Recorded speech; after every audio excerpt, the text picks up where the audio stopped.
Nandyan ang resulta ng paternity test. Gagamitin natin ang DNA data ni Lolong from the previous test na ginawa sa inyo. Lolong ni tatay. Paano nangyari to? Paano nangyari yun?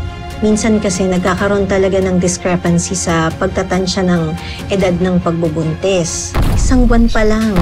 Itong paternity test, hindi to nagkakamali. Boss Emilio, kailangan makita to. Kuha ko yan sa may punduhan, sa Maynila. Susuyurin natin lahat ng lugar na yon para maibalik sa akin yung prinsesa kong Aya. Diba, ito, saksak mo sa baga mo, di ba? Screenshot ng utang mo. Dalhin nyo na yan kung ayaw magbayad. Sino kaya yan? Ate? Ate! Hoy! Hoy! Ano? Ginagawa mo? Ano hindi ka sa babae ko? Ano? Lumayas kayo dito! Halika na, umalis na tayo. At busy tayo sa ginagawa natin at sisimulan natin karinderya. Nasa Tessie! Harapin mo ako! Long! Anong pakiramdam? Napunlaan ko yung asawa mo! Kahit kailan, hindi mo makukuha ang inosenteng batang yan! Boss, kami na pala. Dito pumasok ka na. Papatayin ko si Lolong! Hinahanap ka na ng anak mo! Hindi ka pa rin nagbabago, Goryo. Itataya ko ang buhay ko ngayon dito, Lolong. Mapatay na kita! Talaga hihinto hanggat merong gumugustong umamuso. Alis to, mabilis to, di mo kaya harapin to mismo. Subukan mo't malalaman, para ba lumaban ang tagapagtanggol ng bayan, yung maaasahan. Lolong, Lolong, pangil lang may niwala, nakatakutan, tsak na di kanya uuluan. Kahit na dehado siya pa rin sa huli ang nananalo. Basta't ikaw ay nasa tama, asahan mo ang hustisya, kasama mo sa iyong laban. Para ba lumaban ang tagapagtanggol ng bayan ng Maynila?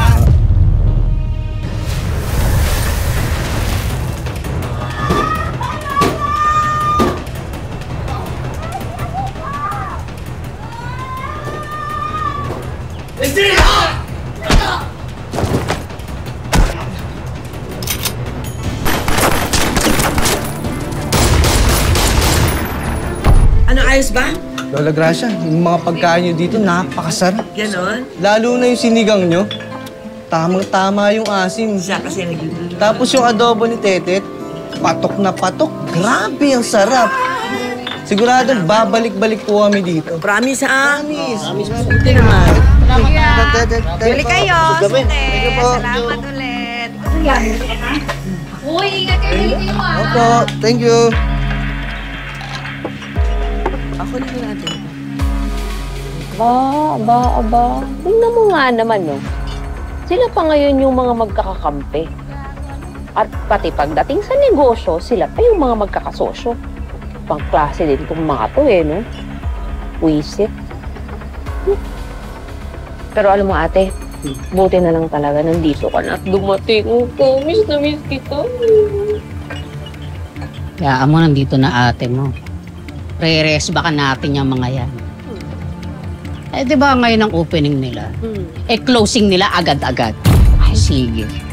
Parang gusto ko yung niluluto mo, ate. Mas masarap ko sa adobo ni Tete. Tignan natin kung masarap nga talaga yung mga putahe nila. Sa gagawin natin sa kanila.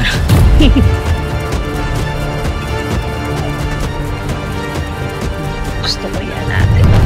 Kayo, ayos na kayo dyan? Sarap ba?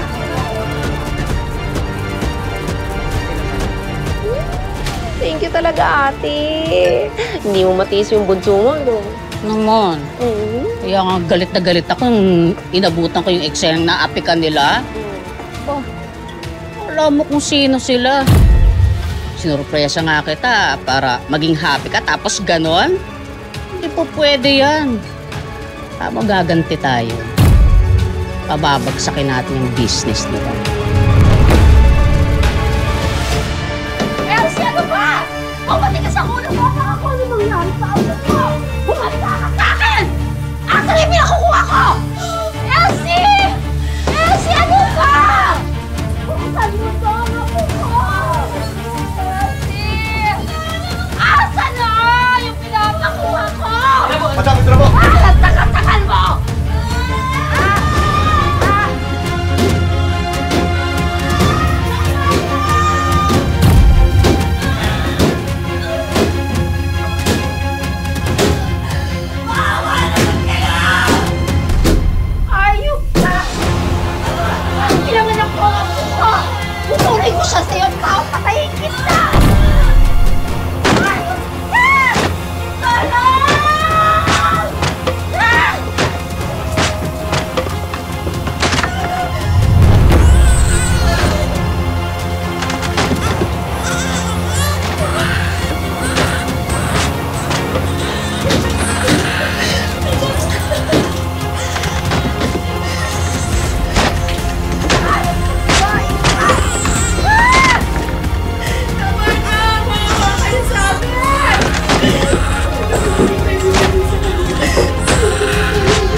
Parang pinubuntek sa kwarto mo!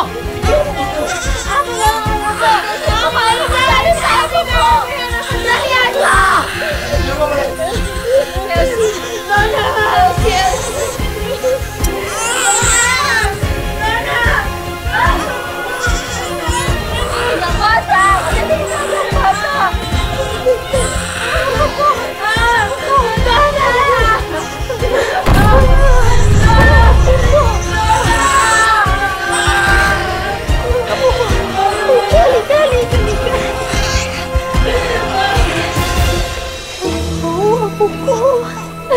Ako minsan-minsa. Elsie, palalaking ko ako na hindi ka kikilalanin. Siya ang magtutuloy ng dugo ng mga banson. Oh. Donna! Ayok ka! Ibalik mo sa akin ang anak ko! Parang awa mo na doon! Hindi, Elsie. Ngayon, oras na para mamatay ka. Hindi ka na namin kailangan. Patayin niyo siya! Madam, andyan na si Lolong.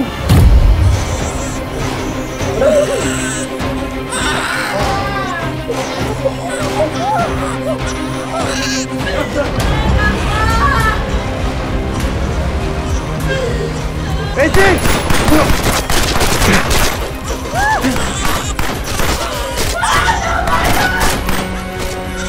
Lola! Hindi sa'yo ang batang yan! Huwag mo siyang itakas! Lolong! Kung ako sa'yo, unahin mo muna ang asawa mo mamamatay na!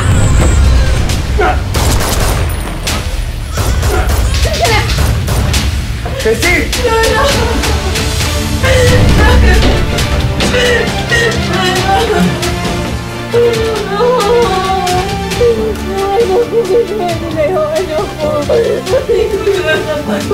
Masyado na maraming dugo. Kailangan kita maitakas dito. Hanapin natin siya. Hanapin natin siya. Pero ngayon kailangan kita maitakas dito, ha? Kailangan kita maitakas dito.